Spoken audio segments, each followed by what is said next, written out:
Fandoms Anonymous.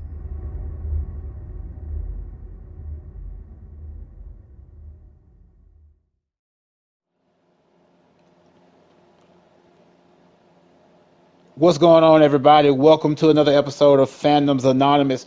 We're here to do the latest episode of The Flash that just came out last week. So we get to the beginning of our episode. We have Barry and Jesse Quick and Kid Flash. They're working on making sure that Wally is fast enough to catch Savitar or stop Savitar from killing Iris. So they're using type of a method based on the interaction of what Barry saw in the future. We also get the return of Julian, who came back. What we found out was that the actor who plays Julian, basically, of course, you know, he was Draco Malfoy. Tom Felton was at a Harry Potter celebration. So for this episode, the previous episode, he wasn't in it. You know, that's why he was missing. He was, going off, doing his Harry Potter thing. He'll be doing that for a long, long time because Draco Malfoy was a very iconic character in the Harry Potter series. We also get to the point where Barry and Iris come to talk about their engagement and announce their engagement to everybody. We also get a crazy look from Joe once he realizes that they're supposed to get engaged. He does get a little emotional, but he pulls Barry to the side and he gives Barry that black dad speech. Why didn't you ask me? Last time I checked, anytime, no matter what race, you're always supposed to ask the father's hand, ask the father for the daughter's hand in marriage, and he didn't do this. So we continue on with the fact, and remember Wally last episode was, he was seeing Savitar.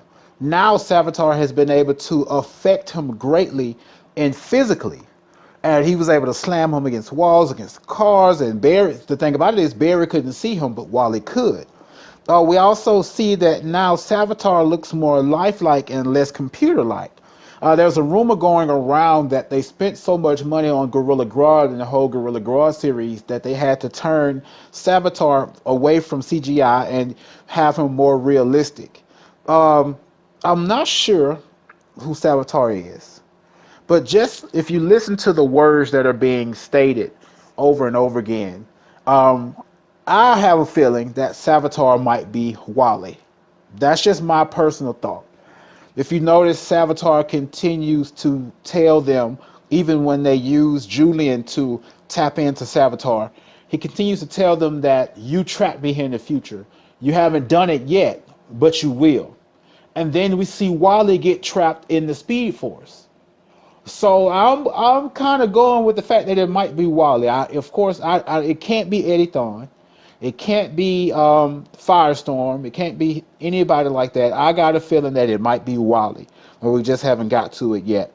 We continue on throughout the episode, and we get to the bottom of the fact of why Savitar is appearing itself again.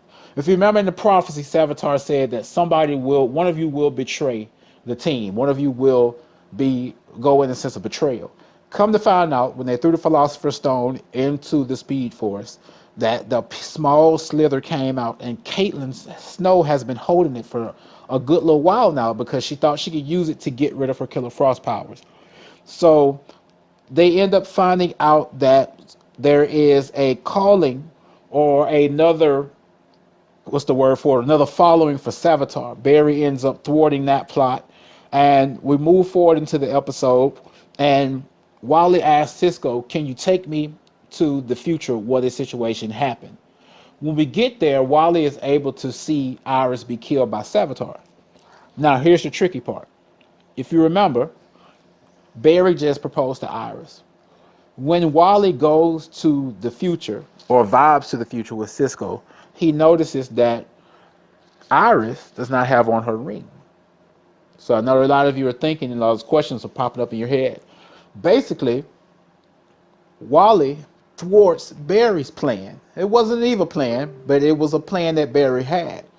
Basically, he decided, even though he does truly, truly love Iris, he decided to push up this engagement to hopefully change the pattern of the future where she may or may not die. And, that became a big thing. Iris was upset. She gave him the ring back, and of course now we know that is how in the future she doesn't have the ring on. We move forward through the episode, and we get to a point where they try to tap back into Savitar again, and he lets them know that he's coming, whether they know it or not. He's coming, and it won't be soon before he comes.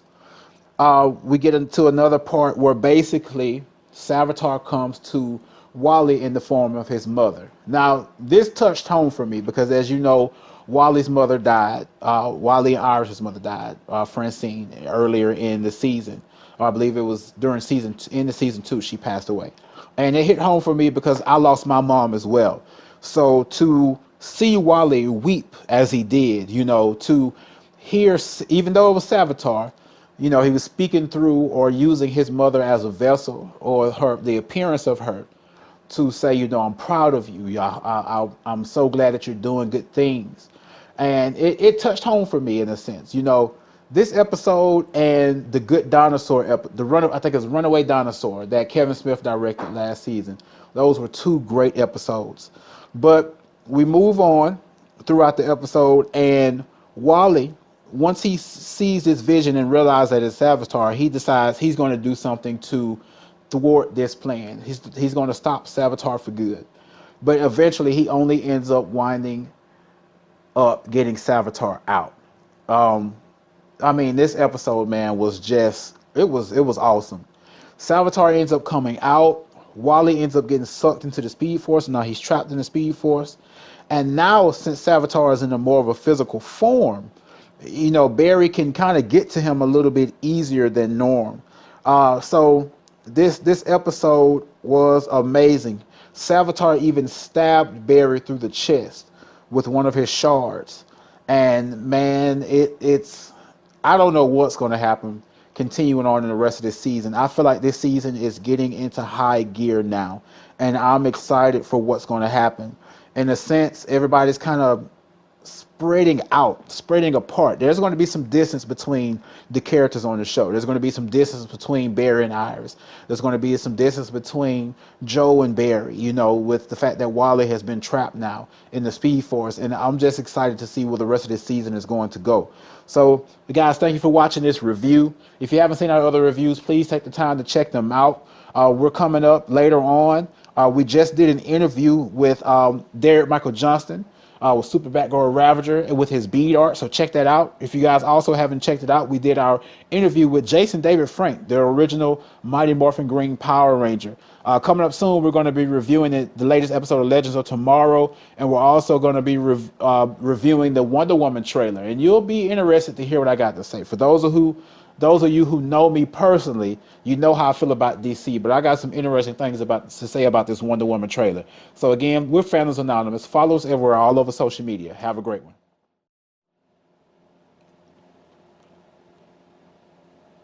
What's going on, everybody? Welcome to another episode of Fandoms Anonymous. We're here to do the latest episode of The Flash that just came out